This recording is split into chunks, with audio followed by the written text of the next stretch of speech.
Le lendemain, Jean était encore là avec deux de ses disciples. Et, ayant regardé Jésus qui passait, il dit, voilà l'agneau de Dieu. Voilà l'agneau de Dieu. Jean-Baptiste a regardé le Fils de Dieu.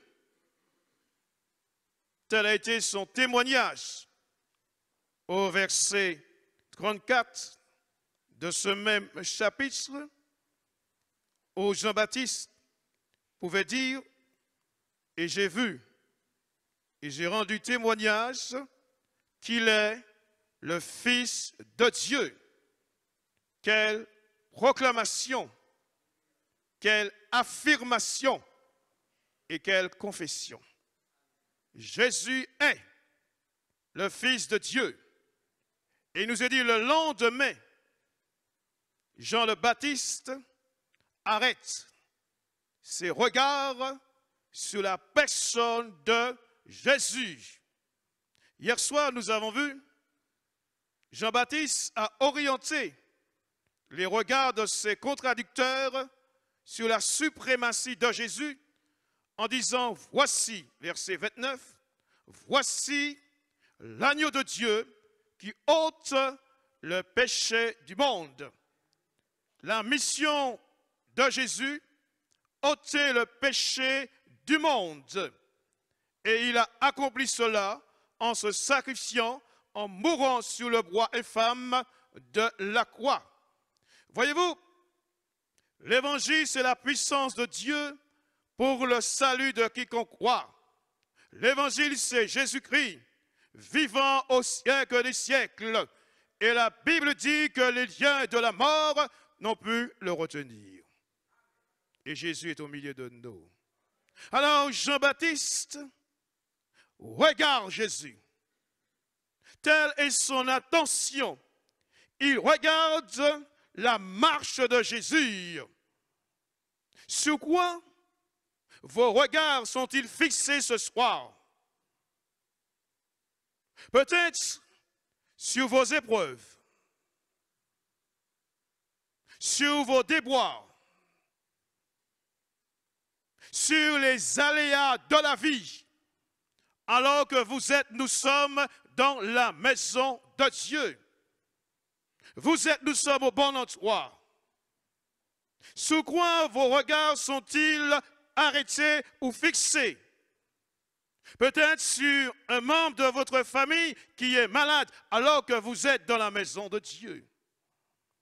Peut-être que vos regards sont fixés sur un passé néfaste et lugubre. Alors vous avez du mal à vous épanouir, à vous réjouir.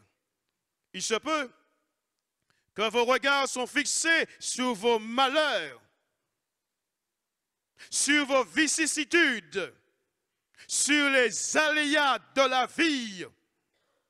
Et lorsque on fixe ses regards sur ces choses, alors on se fait du mal. Et pourtant la Bible dit que nous devons fixer nos yeux sur Jésus-Christ qui est le chef et le consommateur de la foi. Alors, Jean-Baptiste regarde Jésus. Il prend le temps de le regarder. Il regarde quoi? Il regarde sa démarche. Comment le Christ Jésus, l'agneau de Dieu, a-t-il marché sur la terre des hommes? Il a marché dans la vérité. Puisque lui-même a pu dire, je suis le chemin, la vérité et la vie. Il a marché dans la vérité. Puisque dans Jean chapitre 18, verset 37, Jésus dit quelque chose à Pilate, un gouverneur, un homme qui dirigeait le pays sur le plan politique. Et Jésus dit à Ponce Pilate, verset 37, Pilate lui dit, tu es donc roi. Jésus répondit, tu le dis, je suis roi, je suis né et je suis venu dans le monde pour rendre témoignage à la vérité. Quiconque est de la vérité, écoute ma voix. Alors, quelle a été la démarche de l'agneau de Dieu? Quelle a été la démarche, la marche du Fils de Dieu? Il est venu, il est né pour rendre témoignage de la vérité. Il est venu expressément, spécialement, dans ce monde perverse, dans ce monde corrompu, où le péché bat son plein, il est venu expressément dans le monde afin de rendre témoignage de la vérité. Sa mission consistait à révéler Dieu son Père, puisque Jésus a dit, personne ne connaît Dieu. Si ce n'est le Fils, il est dans le sein du Père. Alors il est venu rendre témoignage de la vérité. Et Jésus pouvait dire à un moment donné, je rends témoignage de ce que j'ai entendu et de ce que j'ai vu. Alors c'est pour cela que je suis venu dans le monde. La vérité est où? Dans le ciel. Il a vu et entendu quoi? La vérité dans le ciel. Et Jésus est descendu du ciel afin de rendre témoignage de la vérité. Alors Jean-Baptiste regarde, impressionné, concentré, touché par la marche de Christ. Les raisons pour lesquelles Jésus était venu. Premièrement, il est venu pour nous révéler le caractère et l'objectif de Dieu pour les hommes. Puisque la Bible dit, c'est Paul qui écrit à ses destinataires en leur disant que le salaire du péché, c'est la mort, mais le don gratuit de Dieu, c'est la vie éternelle en Jésus-Christ. L'homme est pécheur, il a besoin d'un sauveur. Alors il est venu, je répète, révéler le caractère et l'objectif de Dieu. Il est venu. Voici l'agneau de Dieu. Puisque aucun homme pécheur par nature ne peut voir Dieu. Et Jésus a dit qu'il est celui qui connaît le Père parce qu'il était dans le sein du Père. Qui veut dire, connaître Jésus, c'est connaître Dieu. Il est venu pour nous révéler Dieu le Père. Deuxièmement, la raison qui a amené Jésus-Christ dans le monde, mourir comme l'agneau innocent. Puisque dans l'Ancienne Alliance, il est fait mention à plusieurs reprises d'agneau. Exemple, parmi tant d'autres, Isaac dit à son père Abraham, où est l'agneau? Et le père répond, Dieu pourvoira. Et Dieu a pourvu en la personne de Jésus. Et c'est pour cela Jean-Baptiste pouvait dire dans Jean chapitre 1, verset 29, « Voici l'agneau de Dieu qui ôte le péché du monde. » Voici, Dieu a pourvu pour toi, Dieu a pourvu pour nous. Il a pourvu en la personne bénie de Jésus. Jésus est l'agneau choisi par Dieu. Ce n'est pas, comme je l'ai dit hier soir, l'agneau des hommes. Mais Jésus a été choisi. Parce qu'il y a eu, je dirais, un dialogue dans le ciel. Et Dieu a vu que nous étions perdus, nous étions égarés, nous étions loin de lui à cause de nos offenses. Et Jésus a dit, je viens pour les sauver, les pardonner et les délivrer, les affranchir. Voici l'agneau. Il est venu pour mourir pour nous. Et c'est pour cela, vous avez besoin d'arrêter vos regards sur l'agneau de Dieu, sur la personne de Jésus, sur le Fils de Dieu. La deuxième chose, c'est qu'il y avait deux disciples avec Jean-Baptiste. Les deux disciples de Jean-Baptiste. Ils ont entendu, puisque au verset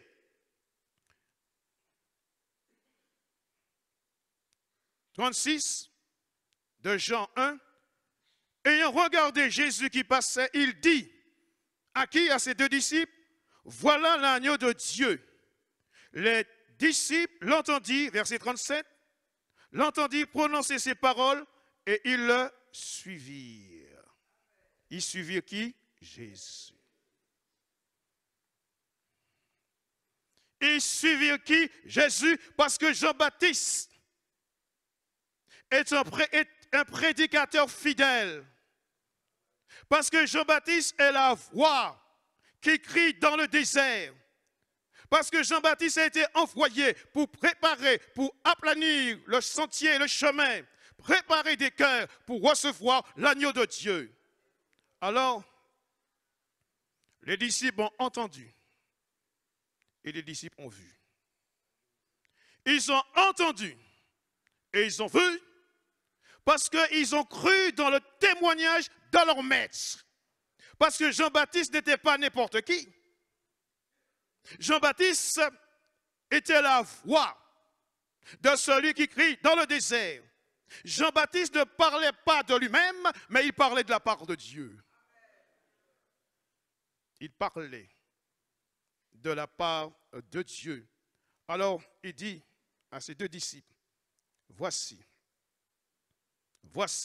voilà l'agneau de Dieu. Il proclame, voilà l'agneau de Dieu. Et qu'est-ce qui s'est passé? Quand ils ont entendu, quand ils ont vu l'agneau de Dieu, les deux disciples de Jean-Baptiste ont décidé de suivre qui? L'agneau de Dieu, Jésus, fils de Dieu. Ils ont décidé. Ils n'ont pas été poussés par Jean-Baptiste en disant, il faut que vous puissiez le suivre. Jean-Baptiste n'a pas mis sous eux la pression, mais poussés par un appel intérieur. Ils se sont décidés à suivre l'agneau de Dieu. À cause de ce que leur maître Jean-Baptiste venait de leur dire. Et là, ils ont pris la décision de suivre l'agneau de Dieu, le Fils de Dieu. Ils ont suivi. Oh, certes, ce n'était pas facile pour ces deux disciples de se séparer de Jean-Baptiste. Ils avaient de l'affection pour Jean-Baptiste. Parce qu'ils considéraient que Jean-Baptiste est le serviteur de Christ. Jean-Baptiste sert Jésus. Parce que Jean-Baptiste est la voix qui crie dans le désert. Ils avaient, je répète, de l'affection, de l'amitié pour Jean le Baptiste. Alors, qu'est-ce qu'ils ont fait? Ils ont quitté le serviteur pour suivre qui? Pour suivre le maître. Oui. Ils ont quitté le serviteur pour suivre qui? Pour suivre le maître. Voici l'agneau de Dieu. Voilà l'agneau de Dieu. Oh, il n'y a pas eu de complexe par rapport à cela. Jean-Baptiste ne s'est pas senti délaissé. Puisque Jean-Baptiste pouvait dire plus tard dans Jean chapitre 3, verset 30, Jean chapitre 3, verset 30, il faut qu'il croisse et que je diminue. Il faut qu'il croisse et que moi je diminue. Oh, Jean-Baptiste n'avait pas peur de perdre sa cote de popularité parce qu'il sait qu'il a été envoyé, parce qu'il a reçu une mission spéciale. En suivant l'agneau de Dieu, Jésus, les deux disciples ont fait un choix. Et ce soir, vous avez besoin de faire un choix. Non seulement ils ont fait un choix, mais ils ont fait le bon choix. Ils ont fait un choix, mais ils ont fait le bon choix. Le choix devait être fait sous le champ, puisqu'il nous est dit dans Jean chapitre 1, verset 36, car Jésus passait. Jésus ne faisait que passer. On ne sait pas s'il allait repasser. Alors il fallait se décider. Il ne fallait pas tergiverser. Il se peut que Jésus t'a appelé à le suivre. Jusqu'à maintenant, tu cherches des excuses. Aucune excuse n'est valable quand il est question de suivre l'agneau de Dieu. Aucune excuse est valable quand il est question de se repentir afin que Jésus puisse vous pardonner de vos nombreux péchés. Aucune excuse n'est valable. Il ne fallait pas tergiverser parce que Jésus ne faisait que passer. Et Jean-Baptiste dit, voilà l'agneau de Dieu. Voilà l'agneau de Dieu. La Bible nous dit dans Marc chapitre 2, verset 14, Marc chapitre 2, verset 14. Là, c'est Jésus qui va appeler un homme à le suivre. En passant, il vit Lévi, fils d'Alphée, assis au bureau des péages. Il lui dit, suis-moi. Lévi se leva et le suivit. Ici, c'est Jésus qui demande. Quand Jésus a demandé à Lévi de le suivre, Lévi était en action. Un comptable, un fonctionnaire. Il est en train de compter de l'argent. Et la Bible dit, en passant, Jésus dit, suis-moi. C'est maintenant. Suis-moi pour être quoi? Suis-moi pour que tu sois un disciple. Et Lévi a tout laissé. Et à l'instant même, il s'est levé, il a suivi Jésus. Pour Lévi, c'était un appel officiel. Pour Lévi, c'est un impératif présent. Suis-moi. Depuis combien de mois, d'années et de jours, le Seigneur te demande de le suivre. Et tu te caches derrière des arguments. Tu te caches derrière ta religion parce que tu es dans un état d'esprit de religiosité. Que va penser ma mère? Que va penser mes frères? Que va penser mes voisins? Ce qui est important, c'est ce que Jésus pense de toi. Puisque l'apôtre Pierre, un des disciples de Jésus, a pu dire, « Seigneur, nous avons tout quitté pour te suivre, notre père, notre mère, nos maisons, nos terres, pour te suivre. » Et Jésus dit, « Quiconque quittera toutes ces choses pour me suivre, recevra le centuple dans le royaume de Dieu. » Les deux disciples de Jean-Baptiste ont suivi Jésus. Ils n'ont pas tergiversé, parce que Jésus passait. Lévi, lui, a suivi Jésus parce que Jésus lui a demandé de marcher, de venir pour que par la suite il puisse connaître des choses extraordinaires. Alors, Jean-Baptiste a arrêté ses regards sur Jésus. Arrêtez vos regards sur Jésus ce soir. Arrêtez vos regards sur Jésus. 2. Les disciples se sont séparés de Jean-Baptiste. Aussi, ce n'était pas facile. En tant que disciple, il y a un maître, il y a des élèves. Ils ont reçu enseignement, instruction. Ils ont été formés. Et là, voilà l'agneau de Dieu. Êtes-vous prêts ce soir à vous séparer de certaines choses? Êtes-vous prêts à abandonner votre péché? Êtes-vous prêts ce soir à dire, Jésus, puisque la Bible dit, tu es l'agneau de Dieu, alors je suis prêt à te suivre. Es-tu prêt ce soir? Parce que ce soir, il est question de ton éternité. Puisque l'Écriture dit, si aujourd'hui, maintenant, vous entendez la voix de Dieu, n'endurcissez point votre cœur.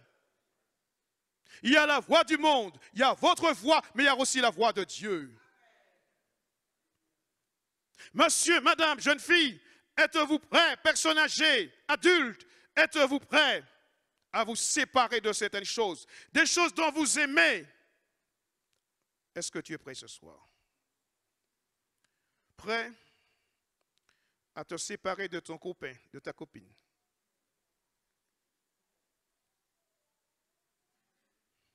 Parce que le salut est personnel, individuel. Es-tu prêt à te séparer de tes addictions pour dire oui à l'agneau de Dieu, pour dire oui à Jésus-Christ qui est le sauveur du monde? Es-tu prêt à te séparer de ton péché? Puisque le péché est une séparation entre Dieu et l'homme. Car la Bible dit, c'est à nouveau, le salaire du péché, c'est la mort. Car tous ont péché et sont privés de la glorieuse présence de Dieu.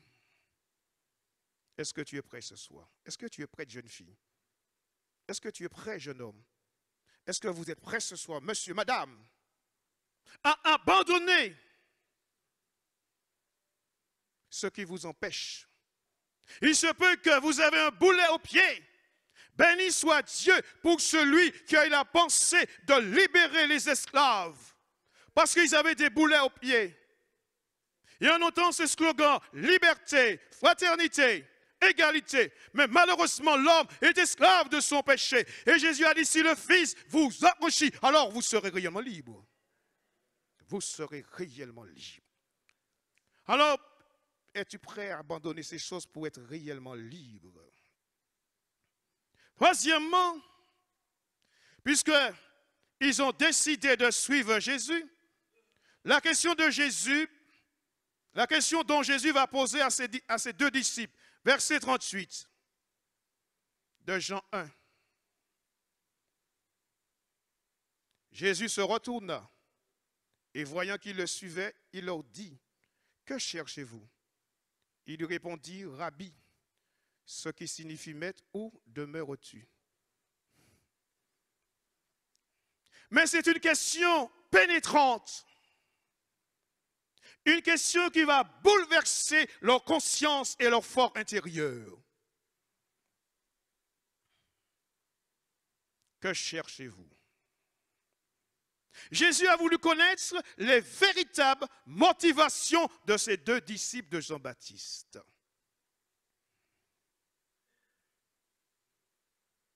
Jésus, ou Dieu, connaît les véritables motivations de l'être humain. Puisque la Bible dit que Dieu lit les secrets des cœurs. Mais que cherchez-vous? Et quand Jésus pose une réponse, quand Jésus pose une question, Jésus attend la réponse. Dieu connaît les motivations de chacun. Et pendant que nous sommes dans sa maison, où sa parole est annoncée, Dieu connaît les motivations de ton cœur. Oh, il ne veut pas t'éclabousser. Il ne veut pas t'enfoncer. Parce qu'il est venu spécialement pour sauver, pour libérer et pour affranchir. Dieu connaît les motifs de ton cœur. Ça veut dire, vous voulez me suivre? Est-ce que vous voulez me suivre par intérêt? On ne suit pas Jésus pour être guéri. On ne suit pas Jésus pour être béni. On ne suit pas Jésus pour être gardé, préservé ou protégé. On suit Jésus parce qu'il est fils de Dieu. Il est l'agneau par excellence. Voilà. On ne suit pas Jésus parce qu'on est béni sous le plan matériel. Non. Comme disait quelqu'un, un serviteur, j'aimerais être pasteur parce que vous voyagez beaucoup. J'aimerais être serviteur. Je ne sers pas. Je ne suis pas Jésus par intérêt. Je suis Jésus parce que je sais qu'il m'a pardonné, qu'il m'a sauvé, qu'il m'a libéré de la puissance des ténèbres en me conduisant dans son admirable lumière. Voilà.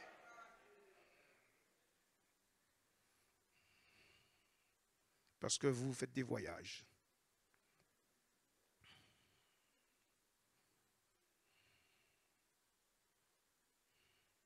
Ne suivez pas Jésus par intérêt. Parce que Jésus connaît les motivations du cœur de l'être humain. Nous, les serviteurs, lorsqu'on nous invite pour des missions d'évangélisation, d'édification, une fois on m'a invité, plusieurs fois c'est arrivé en Guadeloupe, et ça tombait la semaine de mon anniversaire. Je n'ai pas dit aux frères collègues, je ne peux pas parce que c'est mon anniversaire. Non, j'ai fait la mission pendant la période de mon anniversaire. Les enfants et la famille, eh bien, quand j'ai terminé la réunion, joyeux anniversaire, papa. Et quand je suis revenu là-bas, eh bien, il y avait des cadeaux qui m'attendaient. Mais je ne pouvais pas dire aux frères, tu sais, c'est mon anniversaire de mariage, je ne peux pas faire la mission. Non. On ne suit pas Jésus par intérêt. Alors Jésus dit, que cherchez-vous? Un exemple parmi tant d'autres. Dans l'évangile de Jean, chapitre 6, verset 26. Jésus a discerné quelle était leur motivation. Jean chapitre 6, verset 26. Jésus leur répondit, en vérité, je vous le dis, vous ne cherchez non parce que vous avez vu des miracles, mais parce que vous avez mangé des pains et que vous avez été rassasiés.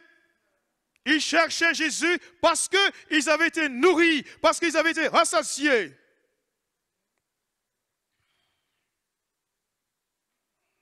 Ne cherchez pas Jésus pour cela. Pour le pain quotidien, pour les choses matérielles, mais cherchez Jésus d'abord pour le salut de votre âme, pour le pardon de vos péchés, pour être réconcilié avec Dieu le Créateur.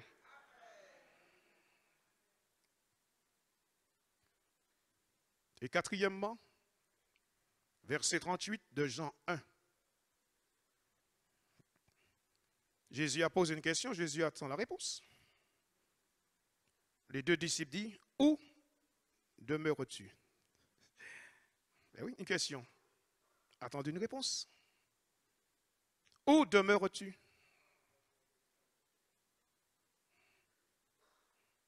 Ils ont posé la réponse. Où demeures-tu? Ça veut dire deux choses. Ils ont quitté Jean-Baptiste. Ils se sont séparés de Jean-Baptiste. Ils suivent maintenant Jésus. Ils veulent connaître davantage l'agneau de Dieu. Où demeures-tu? Ça veut dire qu'ils veulent entrer en contact, en relation avec le Fils de Dieu. Elle dit, où demeures-tu? Où demeures-tu? Où demeures-tu dans un sens spirituel? Jésus a dit, personne ne connaît le Père si ce n'est le Fils qui était dans le sein du Père. Ça veut dire que sa demeure sur le plan spirituel, c'était où dans le ciel? Où demeures-tu? Ça veut dire qu'il voulait connaître davantage Jésus. Non seulement on le suit, il nous pose la question, on répond sincèrement et par la suite on a un désir profond de le connaître. De le connaître. Comme il doit être connu. Le connaître, je répète, comme il doit être connu. Parce que certaines choses nous a déformés au sujet de la connaissance de Dieu. Et c'est Jésus qui nous a révélé le Père. Jésus qui nous a révélé Dieu, le Créateur. Où demeures-tu?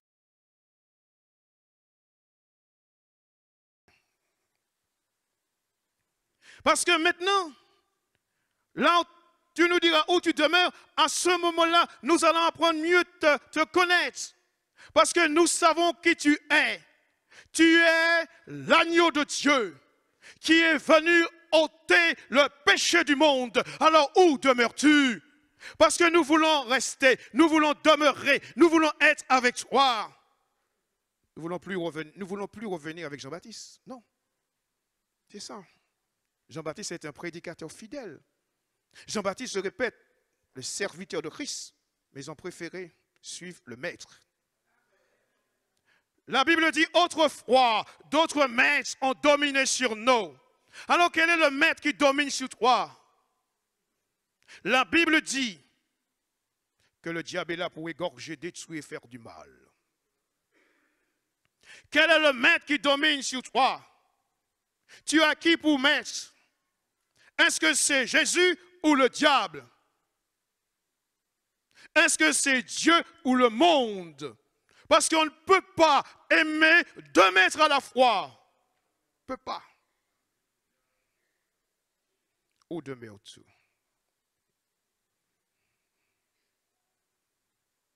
Et puis, Jésus dit au verset 39 de Jean 1, venez, leur dit-il, et voyez. Venez, leur dit-il, et voyez. Ils allèrent, et ils virent où ils demeuraient, et ils restèrent. Ah, c'est beau cela. Ils restèrent auprès de lui ce jour-là. C'était environ la 10e heure. Où demeures-tu? Vous savez, sur le plan pratique, pour illustrer la chose, quand nous voulons savoir où habite quelqu'un, la personne dit, viens, je vais te montrer où j'habite. On ne rentre pas dans la maison de la personne. Simplement, on sait où la personne habite. Ça y est, je sais où tu habites, je vais revenir par la suite. Est-ce que les deux disciples avaient l'intention de revenir par la suite? Question. Est-ce qu'ils avaient l'intention de revenir par la suite? Où demeures-tu? C'est suffit. Et Jésus allait dire, c'est là, et puis ils allaient repartir. Mais Jésus va plus loin. Venez, leur dit-il, et voyez. Ils allèrent, ils virent où ils demeuraient. Ils restèrent auprès de lui ce jour-là, c'était environ la 10e heure. Qui veut dire, Jésus les a fait entrer. Jésus les a invités à entrer.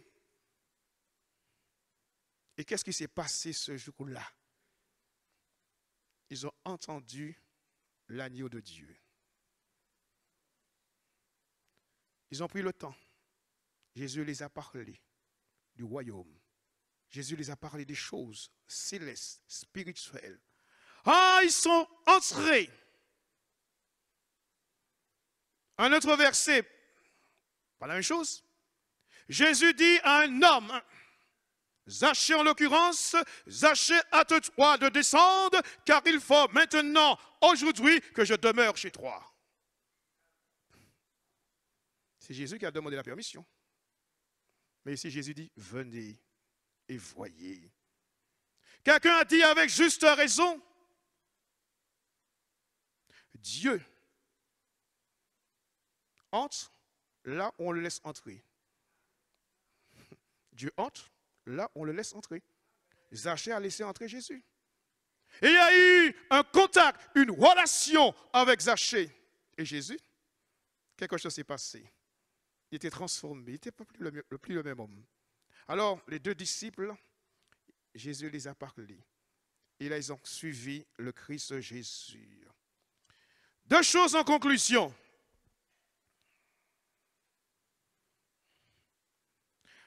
Jésus t'invite. Il ne te force pas. Il ne te menace pas. Mais il t'invite. Cet appel pathétique, solennel, une invitation gracieuse. Vous tous qui êtes fatigués, chargés, venez à moi. Et je vous donnerai du repos. Il se pourrait, vous êtes esquintés à cause de la vie. Vous êtes harassés. Alors, Jésus t'invite à venir à lui. Il ne met pas sur toi la pression. Parce que la particularité d'un agneau, c'est sa douceur. Ah, Jésus sait comment prendre avec nous. Hein? Si c'est nous, venez mon doux. Ou pas attendre, ou pas comprendre. Non, la douceur de Jésus.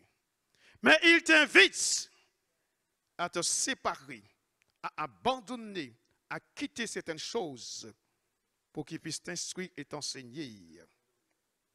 La deuxième chose, il est dit, c'était environ la 10e heure. C'était environ la 10e heure. Tout ce qui est écrit dans la Bible, c'est pour notre propre instruction. C'était la 10e heure. C'était écrit dans le calendrier de Dieu. C'était la 10e heure. Qui veut dire, quand on suit Jésus et que Jésus nous dit de venir, on accepte, c'est marqué dans le temps. C'est marqué dans le temps. Qui veut dire, peut-être qu'en tant qu'être humain, nous oublions, pour ceux qui sont baptisés par immersion, pour ceux qui se sont repentis de leurs péchés, mais ils savent qu'un jour, pour certains se rappellent, si c'est un samedi, si c'est à 3 heures de l'après-midi, quel mois et dans quelle année? C'est quelque chose qui marque parce que c'est enregistré là-haut. Et personne ne pourra effacer cela. Personne. C'était la 10e heure, environ la 10e heure. Une heure précise. Une heure précise.